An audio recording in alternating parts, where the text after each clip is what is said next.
오늘 우리에게 주신 하나님의 말씀 호세아서 구약성경 10장 12절 말씀, 우리 한음성으로 한 사람이 읽는 것 같이 함께 합독하여 읽도록 하겠습니다.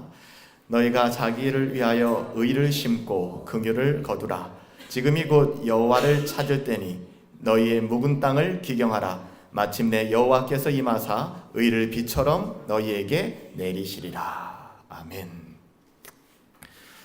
오늘 호세아서 10장 12절 말씀을 가지고 올해 황폐한 땅을 기경하라 라는 제목으로 하나님의 말씀을 상고하도록 하겠습니다. 호세아서가 기록된 시기는 BC 8세기, 그러니까는 예수님이 오시기 약 750년 전에 북이스라엘의 선지자가 바로 호세아였습니다. 호세아, 여호수아, 예수 다 같은 이름이거든요. 호세아 선지자를 통해서 하나님께서 북이스라엘에게 말씀하시는 내용들이 오늘 우리가 보고 있는 내용들이죠. 여러분, 북이스라엘, 이스라엘이 분리된 이후에 남유다와 북이스라엘로 나누어지게 되죠. 오늘 호세아 선지자는 북이스라엘의 선지자였고 북이스라엘을 향한 하나님의 말씀을 증언했던 것입니다. 북이스라엘의 시작점은 여로보암이었다는 것은 여러분 알고 계시죠? 오늘 이 본문의 시점은 북이스라엘이 시작된 이후에 13번째 왕입니다. 13번째 왕이고 여로보암 2세가 통치하던 말기의 시대적 배경입니다. 그리고 호세아 선지자는 언제 예언했냐면 이 여로보암 2세로부터 시작해서 북이스라엘의 마지막 왕은 19번째 왕입니다. 호세아라는 이름의 왕이었어요. 그 왕 때까지, 즉 이스라엘의 멸망 때까지 북이스라엘에서 예언을 했던 것이 호세아였습니다.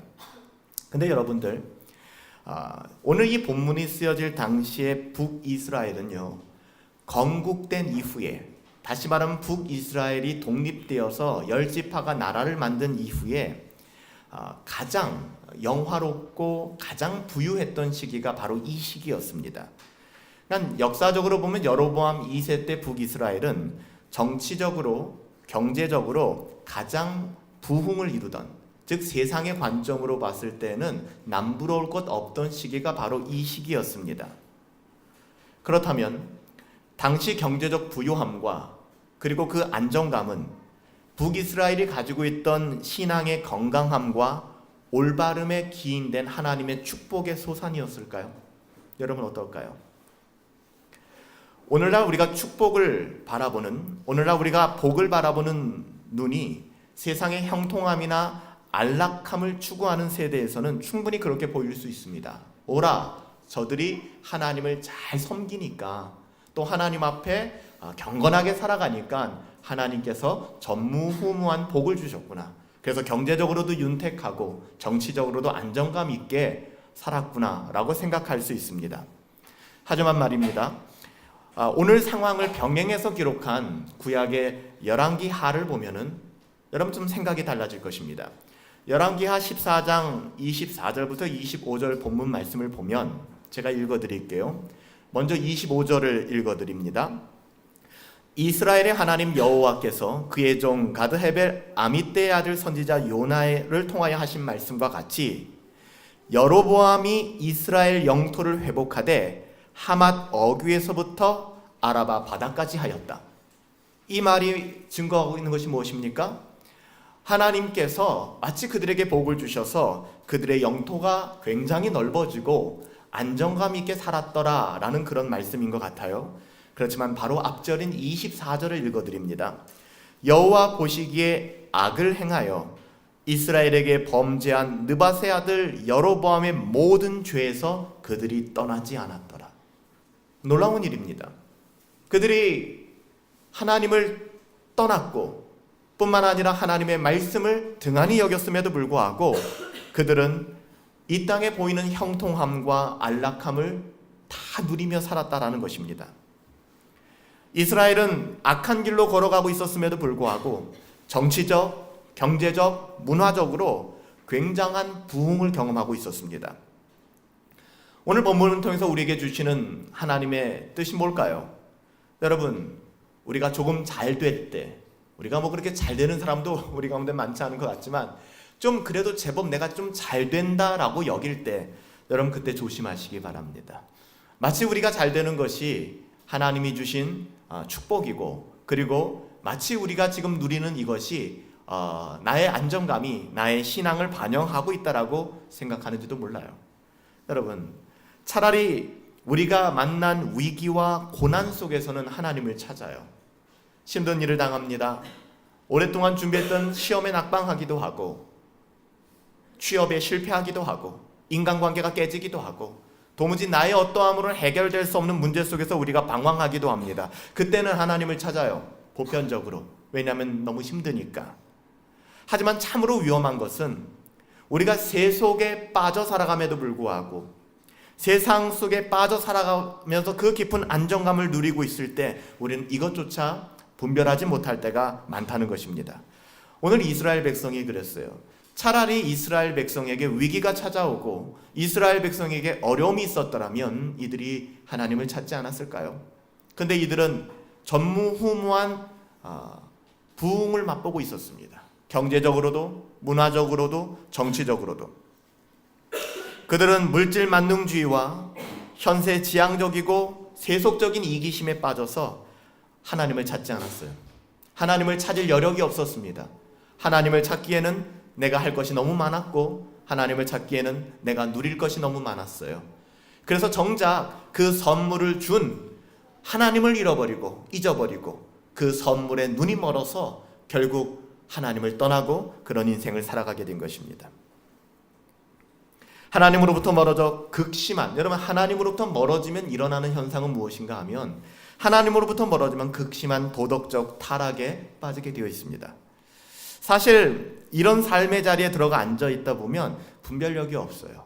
그래서 내가 무엇을 잘못하고 있는지도 모르고 내가 지금 신앙생활을 잘하고 있나, 나 이만하면 됐지 라는 스스로의 안정감에 빠질 때도 많아요.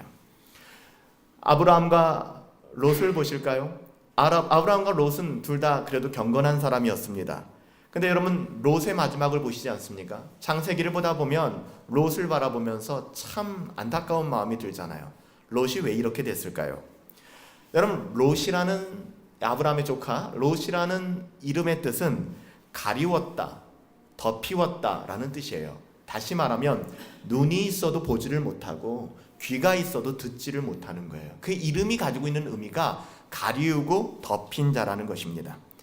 그의 이름의 뜻대로 롯은 욕심과 이기심, 이 세상의 어떠함에 그의 영혼을 가리우고 덮어버린 굉장히 어리석은 사람이었습니다. 여러분 아브라함과 롯이 성공을 했어요. 그의 목자들이 많아지기 시작했고 그들이 이제는 헤어져야 될 시간이 왔습니다. 무엇을 선택해야 될까? 무엇이 올바른 결정일까? 롯이 보기에는 요단의 들판에 그 소알까지 물이 넉넉하여서 아주 좋은 땅으로 보였습니다. 롯은 우선 눈에 보이는 것에 집착하기 시작했어요. 그리고 롯은 이렇게 얘기합니다. 에덴 같다. 하나님의 동산 같다. 나 저기 살았으면 좋겠다. 롯은 눈에 보이는 것이 전부라고 생각했습니다. 마치 북이스라엘이 지금 당장 그들의 영혼은 하나님의 심판 가운데로 달려가고 있음에도 불구하고 지금 할 것이 너무 많고 누릴 것이 너무 많기 때문에 눈 멀어서 자신의 어떠함을 보지 못하는 거예요. 내 형편을 알지를 못하는 것입니다. 롯도 자신이 보는 것이 전부라고 생각했어요. 그 욕심은, 그 교만함은 그의 판단을 흐리게 만들었습니다. 겉으로는 화려해 보였죠. 겉으로는 대단해 보였죠. 그렇지만 롯이 머물렀던 곳은 소돔이었습니다. 실제로 죄가 범람하는 곳이었습니다. 소돔 사람들은 악하여 하나님 앞에 큰 죄인이었습니다. 그러나 롯에게 있어서는 그것이 그렇게 중요한 문제가 아니었습니다. 왜요? 소돔 안에는 즐거운 것이 너무 많았어요. 소돔 안에는 자기를 인정해 줄 것이 너무 많았어요. 그래서 모든 사람들이 하나님을 떠나감에도 불구하고 롯조차도 하나님의 그 말씀과 하나님의 어떠하심과 경건을 생각할 틈이 없었던 거예요. 여러분 이것은 위기입니다. 그래서 여러분들 우리가 이만하면 괜찮아, 안정감을 누릴 때가 가장 위험할 때죠. 철로 역정에 보면 마치 허영의 시장에 들어가서 그 수많은 허영의 시장의 아이템에 눈이 머는 것이죠. 와, 이런 것도 있구나. 야, 이런 것도 있구나. 마법의 땅을 지나가면서 존 버녀는 졸지 말라고 했습니다. 깨어 있으라고 했습니다. 여러분, 크리스찬과 소망이 마법의 땅을 지나가면서 그들은 서로의 잠을 깨우기 위하여 신앙을 고백하며 간증하기 시작합니다.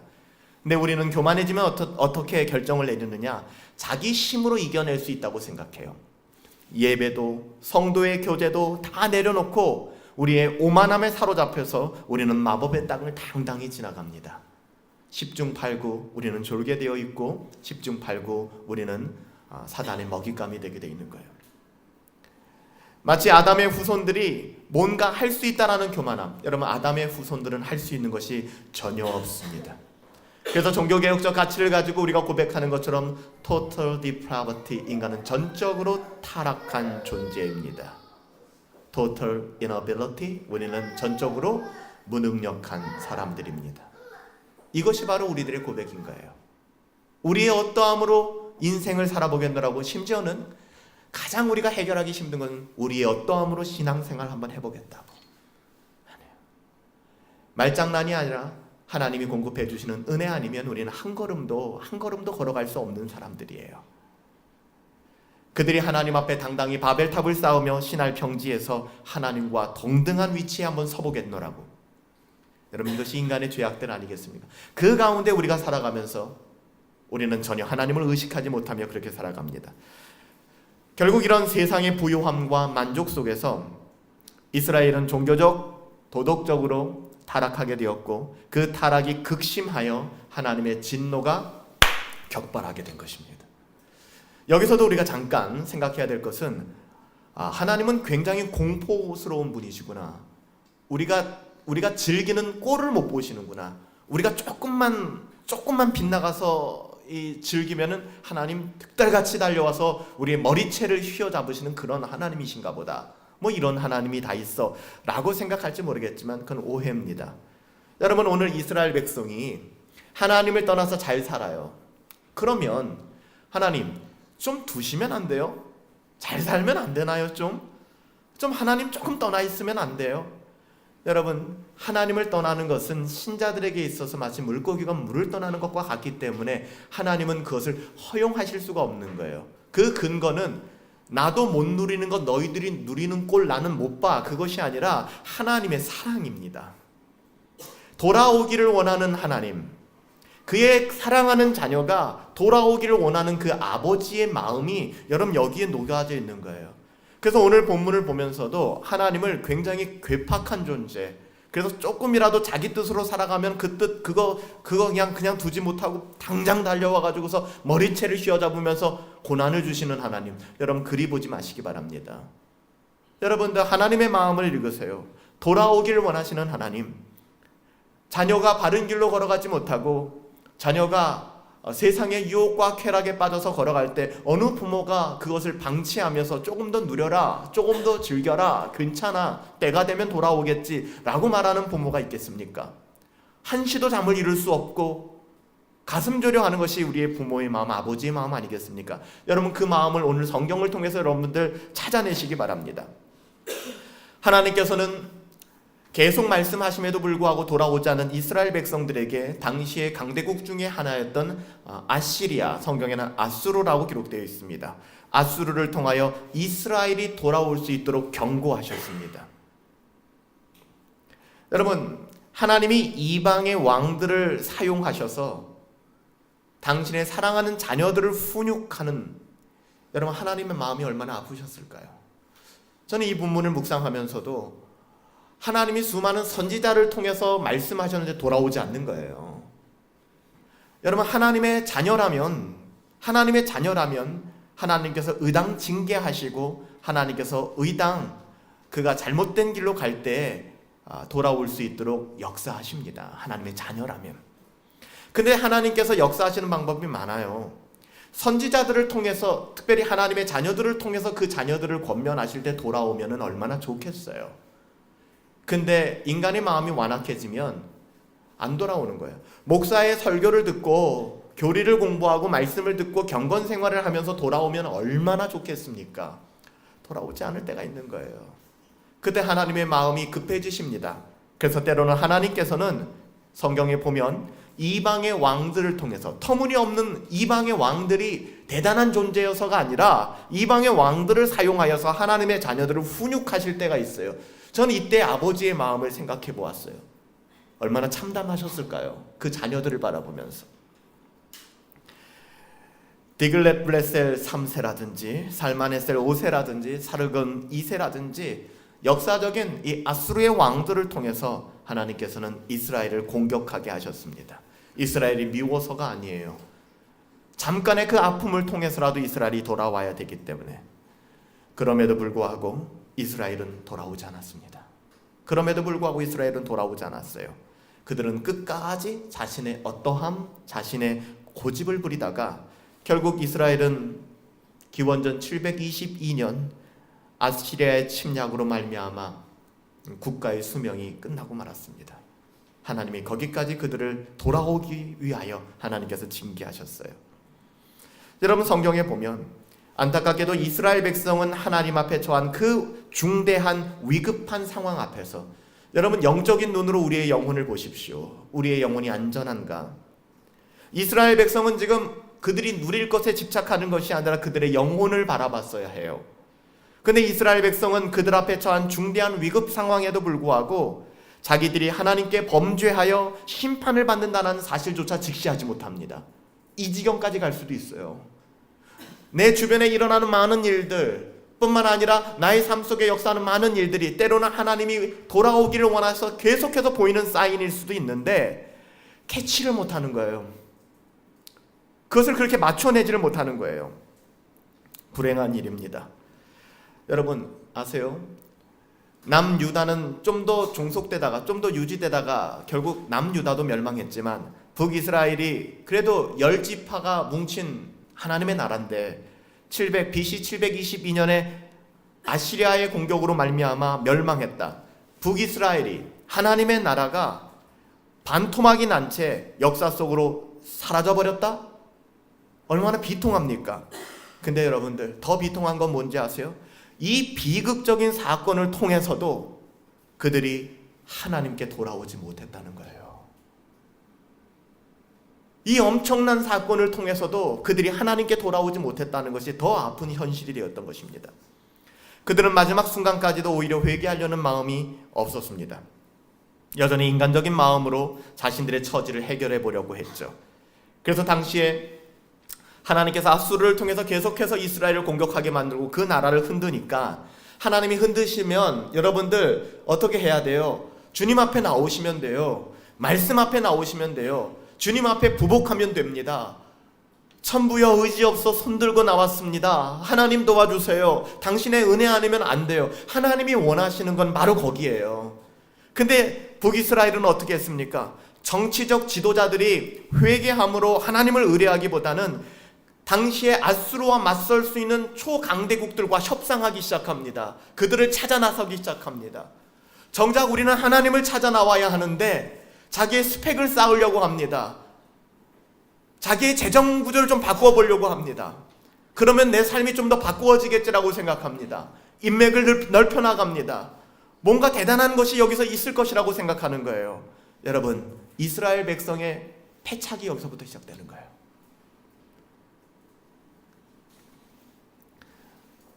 눈앞에 너무나도 쉬운 길이 있고 하나님이 원하시는 길이 있는데 그걸 보질 못하는 거예요. 롯과 같이 가리운 자, 보질 못하는 거예요. 시편 20편에 뭐라고 이야기합니까? 환란이 오고 곤고가 찾아왔을 때, 전쟁이 일어났을 때 어떤 사람은 말과 병거를 의지하지만 우리는요, 하나님을 자랑하리로다. 아니, 전쟁이 일어나면 말과 기병과 군사력과 뭐 이런 것들이 있어야 되지 않습니까? 근데 그 수많은 전쟁터 앞에서 시편 기자들이 고백하는 것은 뭡니까? 어떤 이들은 말과 병거를 의지하지만 하나님의 자녀들은 여호와만을 자랑할 것이다. 제가 금요 모임을 통해서 말씀을 전하면서 뭐라고 말씀드렸습니까? 영적인 전쟁, 그 전쟁은 우리의 삶의 모든 영역에서 일어나는 전쟁, 우리의 씨름은 혈과 육에 대한 것이 아니기 때문에 우리의 삶의 모든 정황에서 일어나는 전쟁들, 영적인 전쟁들, 여러분 그 전쟁은 예배당에서 일어나는 것이 아니죠. 예배당에서도 물론 영적인 전쟁이 있을 수도 있겠지만 여러분들이 돌아가서 머무는 가정, 캠퍼스, 직장, 인간관계, 사업, 여기서 영적인 전쟁이 일어나잖아요. 여러분, 전쟁은 거기서 일어납니다. 근데 전쟁의 승리는 어디서 판가름 나냐면 바로 이 자리에서 판가름 나는 것입니다. 예배의 현장에서. 이것을 알았던 사람들이 하나님 앞에 예배하며 하나님의 은혜를 구했던 거예요. 이스라엘 백성이 그리해야 함이 너무나도 당연하고 그 위기 앞에 그리했어야 하는데 그들은 그렇지 못했습니다. 여러분, 베드로와 요한이 일정한 시간을 기도하면서 경건을 유지했었죠. 그들이 그날도 기도하러 가는데 성전문 앞에서 구걸하는 사람이 있었습니다. 왜 구걸을 했을까요? 나면서부터 일어나지 못했고 서지 못했던 이 다리에 장애가 있었던 사람, 선천적인 장애가 있었던 사람이 구걸을 하면서 살고 있었습니다. 여러분, 이 사람을 만났던 베드로와 요한은 뭐라고 얘기했습니까? 그들의 주머니를 털지 않았습니다. 그들에게 좋은 사회복지사를 연결시켜 주지 않았습니다. 여러분, 은과 금은 내게 없거니와 내게 있는 것으로 내게 주노니 곧 나사렛 예수의 이름으로 일어나 걸으라. 여러분, 우리가 의지할 것이 무엇입니까? 또 우리는 무엇을 의지하며 살아가야 합니까? 하나님께서는 이스라엘 백성이 돌아오기를 원함으로 계속해서 그 자녀된 이스라엘 백성을 견책하시고 책망하시며 돌아오게 하십니다. 이스라엘이 멸망하는 그 과정에 있어서 하나님은 결코 침묵하시지 않았어요. 하나님이 침묵하셨다면 우리는 하나님 좀 사인이라도 주시죠. 하나님 좀 우리 자동차를 타고 가다가 자동차가 저도 초보 운전을 이제 할 때 자동차를 타고 다니는데 불이 들어오는 거예요. 어떤 불이 들어오냐면 이게 알라딘의 요술 램프 같은 그 등이 차에서 딱 들어오는 거예요. 이게 뭐지? 처음에 기름이 없는 줄 알았어요. 근데 잘 가는 거예요. 기름 이 게이지도 올라가 있고 계속해서 타고 다녔죠. 그게 저기 엔진 오일 등이었어요. 엔진 오일을 한 번도 제가 안 갈고 처음에 탔던 차가 티코인데 티코를 주구장창 타고 다닌 겁니다. 그러니까 그때 엔진이 고장 나 버리더라고요. 여러분들, 자동차를 탈 때도 경고등이 들어오잖아요. 적색등, 황색등. 황색등이 들어오는 거는 아주 치명적인 등은 아니에요. 적색등이 들어오면 그것은 차량 운전에 아주 치명적인 등이거든요.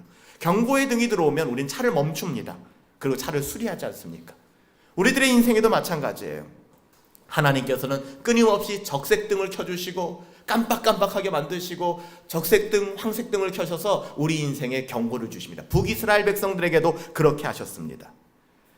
호세아를 통해서 그렇게 하셨어요. 여러분, 호세아를 통해서 하나님께서 주신 말씀이 뭡니까?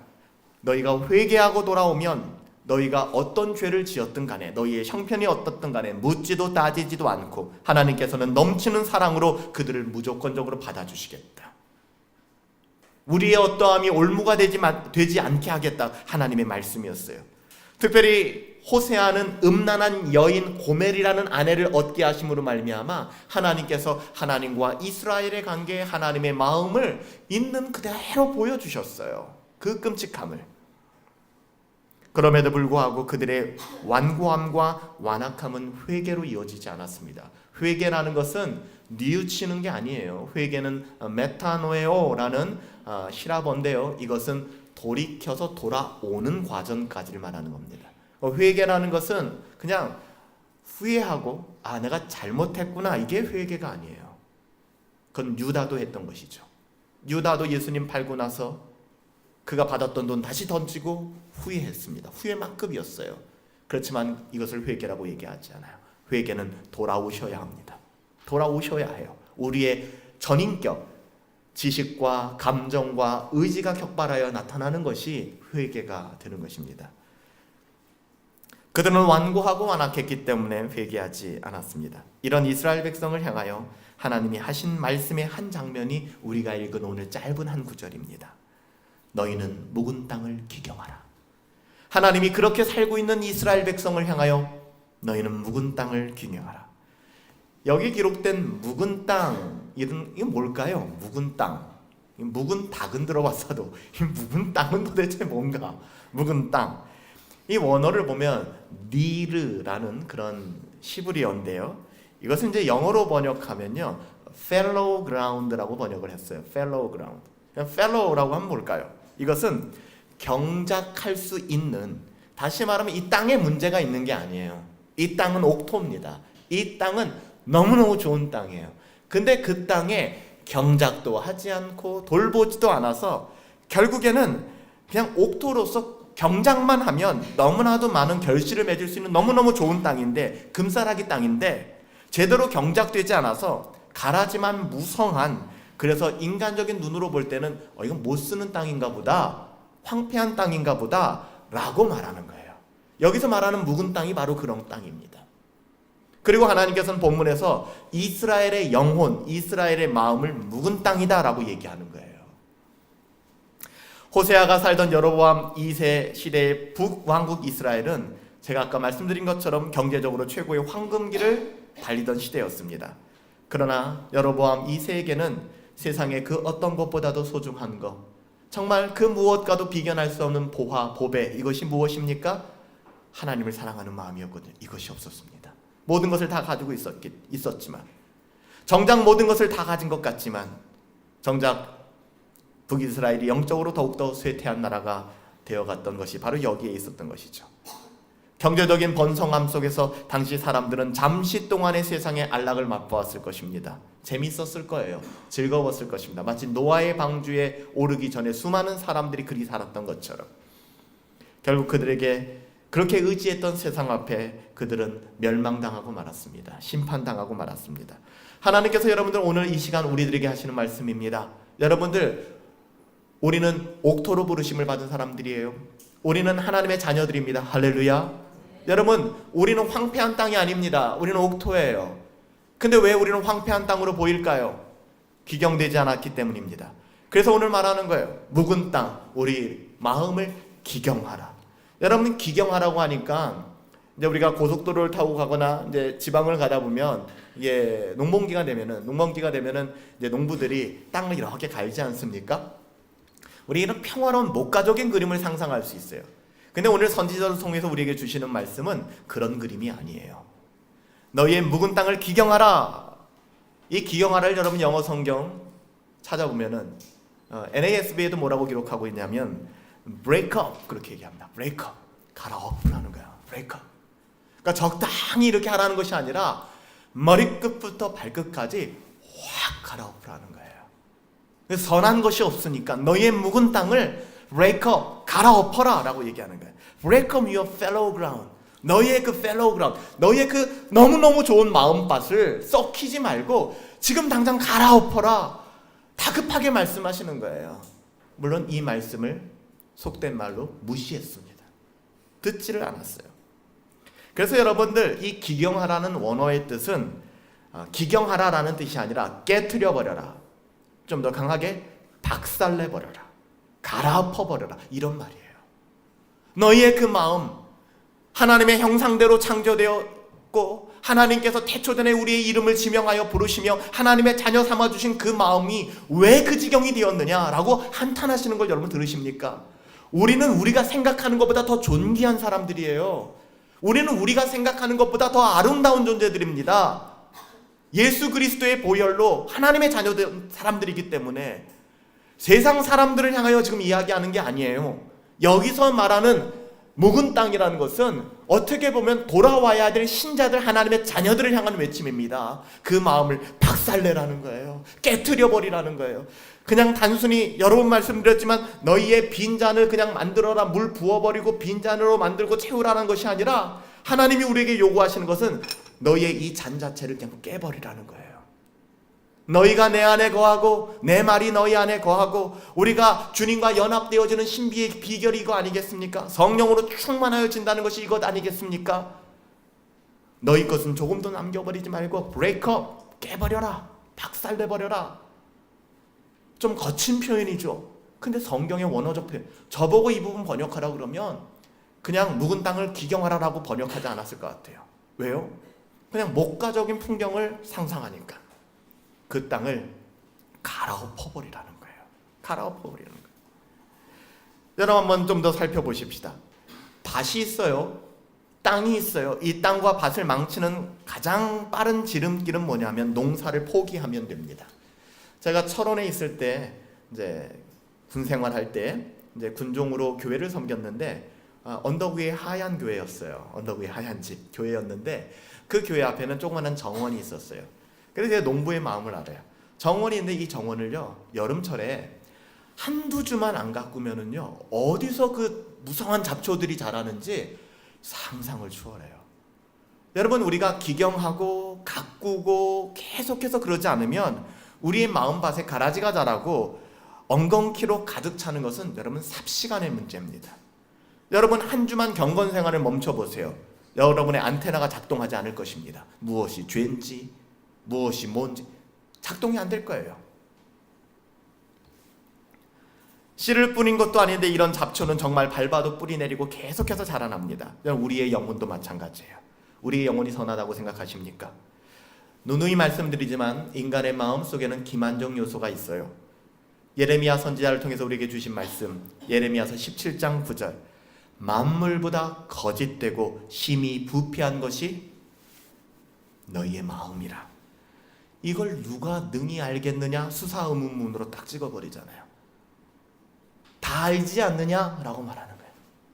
우리의 마음이 악한 거, 우리의 초자가 작동하고 우리의 도덕심이 작동해서 적당히 가리고 있지만 우리들이 음란하고 더럽고 추악한 건 스스로가 알고 있잖아요. 결국 하나님을 의지하지 않는 우리의 교만함이 우리의 마음밭을 사탄의 놀이터로 만들어버리고 결국 하나님의 심판 가운데 놓여놓게 되는 것입니다. 여러분, 너무나도 당연한 결론일지는 모르겠지만 그렇기 때문에 우리는 이 땅에 지금 북이스라엘의 경제적인 풍성함, 정치적인 안정감, 그 상황 속에서 말씀하시는 거예요. 너의 마음밭을 기경하라. 듣겠습니까? 할 것이 너무 많은데. 우리는 예수 그리스도밖에 우리의 소망이 없음을 분명히 알고 우리의 마음밭을 기경해야 할 줄로 믿습니다.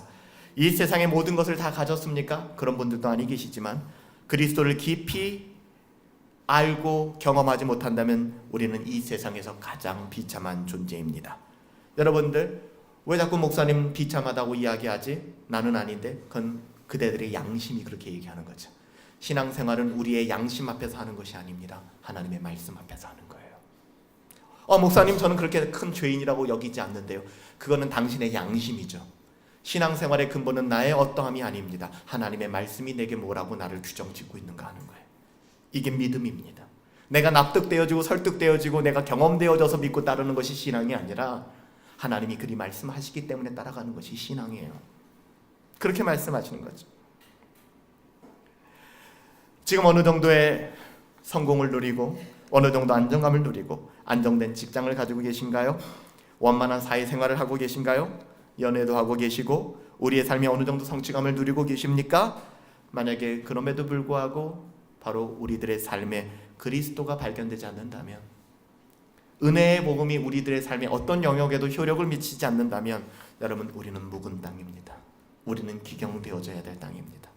옥토임에도 불구하고 그 가치를 인정하지 못한 채, 인지하지 못한 채 스스로 방치되어서 제 기능을 하지 못하는, 열매도 없고 집조차 지어져 있지 않아서 그냥 나대지로 버려진 땅 같은 그런 우리들의 영혼들. 성경은 이렇게 얘기합니다. 뭘 죄라고 얘기하는지 아세요? 성경은 하나님께서 만드신 그 기능을 그 기능대로 감당하지 못할 때 이것을 죄라고 얘기합니다.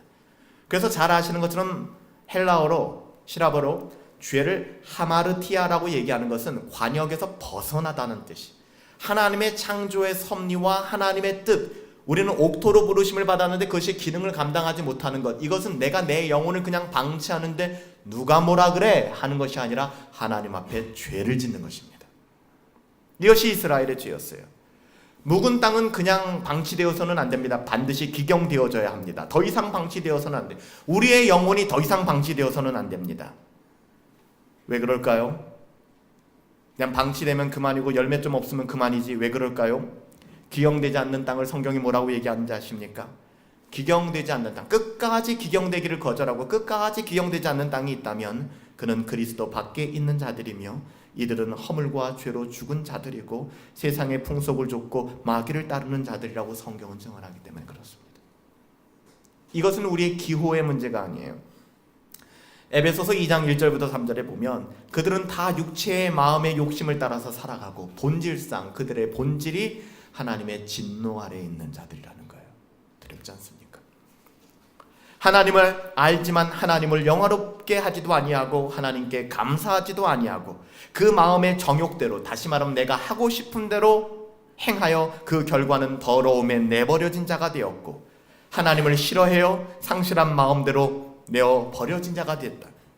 로마서 1장에서 이런 사람들에 대하여 계속해서 경고의 메시지를 주고 있는 것입니다. 여러분, 성경은 뭐라고 얘기합니까? 이런 사람들은 그냥 그렇게 되다가 하나님 만난다, 구원받는다라고 얘기하지 않아요. 로마서 1장 32절에 성경은 이런 사람들을 향하여 하나님께 사형을 언도받은 자다라고 얘기를 합니다. 이 세상 법정에서도 사형이라고 언도받는다면 잠을 잘 수 없을 터인데 만유의 심판주가 되신 하나님 앞에서 사형을 선고받는다는 것은 얼마나 두려운 일입니까? 그리스도 밖에 있는 죄인의 실존은 이런 거예요. 여러분, 그리스도 밖에 계신다면, 제가 말씀드렸잖아요. 전쟁 영화에서, 고대 전쟁 영화에서 이제 이 활을 쏘는 부대들이 있지 않습니까? 그러니까 쫙 그 성을 포위하고 이제 기마병들이 달려오면 이제 활을 쏘는 부대들이 활을 쫙 당겨서 쏘잖아요. 그럼 영화에서 어떻게 표현합니까? 갑자기 어두워지잖아요. 쫙 어두워지잖아요. 화살이, 그 빛발치는 화살이 태양빛을 가리니까. 그런 다음에 그 화살들이 투투투투 다 떨어지잖아요. 그때 어떻게 합니까? 방패를 들어서 다 막잖아요. 근데 여러분들, 방패를 들고 서 있지 않은 사람들은 어떻게 됩니까? 사망 아니겠습니까? 그냥 죽는 거잖아요. 여러분, 이 세상은 하나님의 진노 가운데 있어요. 그 진노를 피할 수 있는 유일한 길은 나의 어떠함이 아닙니다. 그 방패 아래 피해야 돼요. 그것이 우리가 늘 고백하는 것처럼 나의 피난처 예수 의지해요. 예수 아니면 안 되는 거예요. 우리 땅은 그렇게 기용될 수가 없어요. 예수 아니면 불가능합니다. 묵은 땅의 결과는 심판입니다. 죄의 삭은 사망이고 하나님 사람에게 한 번 주어진 것은 죽는 것은 정한 일이지만 그 이후에는 하나님의 심판. 성경은 분명히 이야기해. 하나님의 심판이 있다. 여러분, 죽는 것으로 인생이 끝난다면 저는 여기 서 있지 않겠습니다. 죽는 것이 인생의 끝이라면 남은 인생 즐기겠습니다. 근데 죽음 이후에 인생은 끝이 아니라는 거예요. 19세기 덴마크의 철학자 키에르케고르는 죽음에 이르는 병이 있다고 얘기했습니다. 들어보신 적이 있죠? 키에르케고르의 죽음에 이르는 병. 키에르케고르는 죽음에 이르는 병을 절망이라고 얘기했습니다. 즉 인간이 절망이라는 병을 만나면 죽게 된다는 것이죠. 맞습니다. 절망은 죽음에 이르는 병입니다. 근데 한번 잘 생각해 보십시다.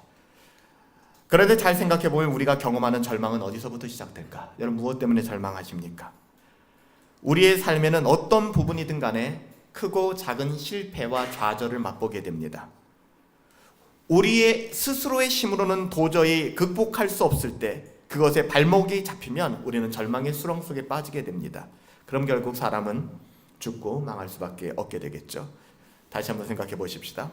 그러면 우리가 극복할 수 없는 절망은 어디서부터 시작될까요? 여러분, 절망해 보셨나요? 이론적으로는 알고 있죠. 절망하면 안 된다는 거. 근데 절망해 보셨잖아요. 왜 절망하시게 되던가요? 왜 절망하시게 되던가요? 그것을 키에르케고르는 죽음에 이르는 병이라고까지 이야기를 했는데 키에르케고르는 굉장히 신실한 크리스찬이었습니다. 왜 이렇게 이야기했을까요? 잘 생각해 보세요. 바로 그거 위에 또아리를 틀고 있는 존재가 있어요. 그게 교만입니다. 자기를 의지해요. 자기를 신뢰합니다. 이게 교만이죠. 자기를 의지하고 자기를 신뢰해요. 그래서 높아졌어요. 내 자신이 할 수 있다고 생각했고 내 자신이 가능하다고 생각하고 내가 할 수 있다고 여겨서 거기까지 올라갔습니다. 근데 거기에서 안 되는 내 자신을 발견하고 땅으로 떨어져 버린 거예요. 곤두박질 쳐버린 것입니다. 나로부터 시작해서 내가 할 수 있다고 생각했고 나만 믿고 살았는데 안 되는 거예요. 이때 좌절하기 시작합니다. 이때 절망하기 시작합니다. 여러분, 성경이 그래서 뭘 계속해서 경고하는지 아십니까? 교만을 패망의 선봉이라고 얘기하는 거예요. 교만하지 말라고 얘기하는 거예요. 교만은 하나님이 아닌 자기 자신을 의지하게 만듭니다. 신앙생활도 그래서 열심히 하는 것 같지만 교만한 분들이 계신 거예요. 왜요? 내가 하려고 하거든요. 인생도 내가 살아가려고 합니다. 그래서 자신이 이룬 작은 성공을 자랑하기 시작합니다. 여기서 시작돼요. 이런 성공을 잘 다스리지 못하고 그곳에 발목을 잡히게 되면 교만의 수렁통에 빠지게 되죠. 그래서 조금 잘 되면 교만에 빠지고 조금 안 되면 똑같은 말에 절망에 빠집니다. 내가 하려고 했기 때문에. 여러분, 이런 땅이 묵은 땅이에요. 이런 땅이 묵은 땅이에요. 심지어는 온 몸과 영혼을 마비시켜버리죠. 여기에 결여된 건 뭔지 아세요? 코람데오, 하나님 앞에서가 없습니다. 내 안에 하나님이 없다. 교회는 다니고 있고 신앙생활은 하고 있지만 아버지가 장로님이고 아버지가 집사님이고 아버지가 목사님에도 불구하고 내 안에 하나님이 없는 거예요. 내 하나님이 없는 거예요. 교만은 우리 땅에 심겨지면 우리의 영혼을 마비시킵니다. 여기에는 코람데오, 하나님의 의식함이 없어요. 하나님을 의식하지 않아요. 사람들을 바라보게 되죠. 하나님을 의식하거나 복음의 가치가 드러날 틈이 없습니다. 계속해서 교만해지게 되는 것이죠. 하나님 앞에 있으면 아무리 감당 못할 것 같이 보이는 실패 앞에서도 무너지지 않고 견딜 수 있어요. 그렇지만 우리들의 인생을 우리가 설계하고 계획하기 때문에. 로마서 8장 31절부터 34절에 뭐라고 증언합니까? 그런즉 이 일에 대하여 우리가 무슨 말을 하리요? 만일 하나님이 우리를 위하시면 누가 우리를 대적하리요? 자기 아들을 아끼지 아니하시고 우리 모든 사람을 위하여 내어주시니가 어찌 그 아들과 함께 모든 것을 우리에게 은사로 주시지 않겠느냐? 누가 능히 하나님의 택하신 자들을 송사하겠느냐? 의롭다고 하신 이는 하나님이시니 누가 정죄하겠느냐? 죽으실 뿐만 아니라 다시 살아나신 이는 그리스도 예수시니 그는 하나님 우편에 계신 자요 우리를 위하여 간구하시는 자다. 여러분, 이 믿음이 우리에게 필요하죠. 오직 의인은 믿음으로 말미암아 산다. 오 주님, 나의 인생을 나의 어떠함으로 치장하지 않게 하여 주시옵시고 하나님 바라보며 나가게 하여 주시옵소서. 실패와 때로는 내가 감당할 수 없는 그 문제도 하나님의 주권과 섭리 가운데 있음을 아버지 겸허하게 인정하게 하여 주시옵소서. 그렇지 못한 사람들은 지속해서 자신의 어떠함을 바라보면서 그렇게 살아가는 거예요. 그런 땅들을 향하여 오늘 하나님 말씀하십니다. 귀 있는 자는 교회에게 하시는 하나님 말씀을 들을지어다. 묵은 땅을 기경하라는 겁니다. 농사를 짓기 위해서는 기경이 필요하니까 말씀을 정리합니다. 어떻게 묵은 땅을 기경하시겠습니까? 어떻게 묵은 땅을 기경하시겠어요? 어떤 분들은 이렇게 얘기할지도 모르겠습니다. 목사님, 세월은 변하지 않습니까? 세월은 지나지 않습니까? 그 세월에 합당한 대안을 제시해 주십시오. 왜 목사님은 늘 결론이 똑같습니까? 여러분, 말씀의 쟁기밖에는 없습니다. 하나님의 말씀으로 우리의 인생은 기경되어져야 되고 브레이크업, 갈아엎어져야 됩니다. 하나님의 말씀의 자양분이 우리의 삶 속에 들어가 복음의 가치가 드러나야만 합니다.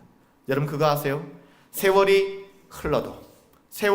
흘러도 바뀌지 않는 것은 두 가지가 있습니다. 첫 번째, 인간의 마음입니다. 아담의 마음이나 우리의 마음이나 바뀌지 않아요. 물론 아담 때는 자동차도 없었고 TV도 없었죠. 그거는 별로 본질적인 문제가 아닙니다. 아담의 마음이 우리의 마음이거든요. 인간의 마음은 변하지 않습니다. 변하지 않는 또 한 가지가 뭔지 아세요? 그것은 하나님의 말씀입니다. 그렇죠? 그렇기 때문에 어떤 분들은 이런 생각을 하실 수도 있을지 모르겠어요. 신학이 바뀌어야 되는 거 아니냐? 제가 어떤 한 목사님을 만났는데 그분이 이런 얘기를 하시는 거예요. 웨스트민스터 소요리문답, 대요리문답, 웨스트민스터 신앙고백서, 하이델베르크 요리문답, 벨직 신앙고백서, 노르트 신조, 이거 구시대의 유물이다. 이제는 이 시대에 맞는 새로운 복음이, 새로운 신학이 정립되어져야 한다. 무식의 소치입니다. 인간은 안 바뀌어요. 우리의 구원의 길과 우리에게 주신 하나님의 말씀도 변하지 않습니다. 단지 우리는 그것을 그냥 지겹게 여길 뿐이에요. 여러분, 우리의 마음밭을, 펠로우 그라운드를 기경할 수 있고 뒤엎을 수 있는 쟁기가 있다면 인간의 어떠함이 아닙니다. 말씀의 쟁기예요. 하나님의 말씀으로 돌아오시기를 축복합니다. 돌아오셔야만 해요. 솔라 스크립투라, 오직 하나님의 말씀의 기준이 선명하게 우리에게 드러나야만 합니다. 여러분, 이것을 듣지 못했어요. 북이스라엘은 BC 722년까지 결국 아수르에 의해서 심판을 당하였고, 그럼에도 불구하고 그들은 돌아오지 못했습니다. 그리고 그들은 사마리아인이 되고 말았습니다. 사랑하는 여러분들, 오늘 예배를 통하여 북이스라엘의 그 북의 영화, 우리들의 삶은 어떨지 모르겠습니다. 이 안에서 기경되어져야 하는 갈아엎어져야 되는 우리의 영혼을 여러분 바라볼 수 있게 되길 바랍니다. 그 시작점이 될 수 있게 되길 바랍니다. 성령 하나님의 도우심을 구하세요. 하나님의 말씀을 우리에게 제대로 적용시켜 주시고 우리의 마음을 뜨겁게 하시는 분은 성령님이십니다. 어떤 분들은 이렇게 얘기해요. 목사님 설교를 계속 들어왔고 교리도 배워왔고 책도 봤어요. 로이드 존스도 봤어요. 조나단 에드워즈도 봤어요. 다 봤는데 변화가 없어요. 네, 그래요. 여러분이 하시려고 해서 그래요.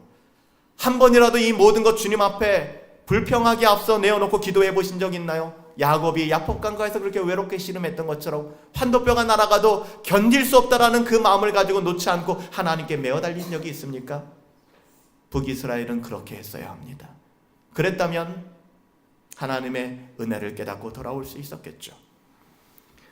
저는 오늘 이 말씀을 통해서 우리 모두의 영혼을 각자, 저를 포함한 우리 모두가 돌아볼 수 있게 되기를 원합니다. 진지하게, 조금만 더 진지하게 우리의 영혼에 대하여 관심을 가져 주십시오. 이 세상 그 무엇보다 우리의 영혼을 걱정해야 합니다. 묵은 땅은 하나님께서 원하시는 땅이 아닙니다. 쟁기를 들고 물을 대고 다시 기경하십시다. 다시 가꾸십시다. 우리의 어떠함이 아니라, 그래서 또 나가 떨어지는 것이 아니라, 열매 없다고 불평하는 것이 아니라 하나님의 말씀으로 성령님 의지하여 이 일들 감당하십시다.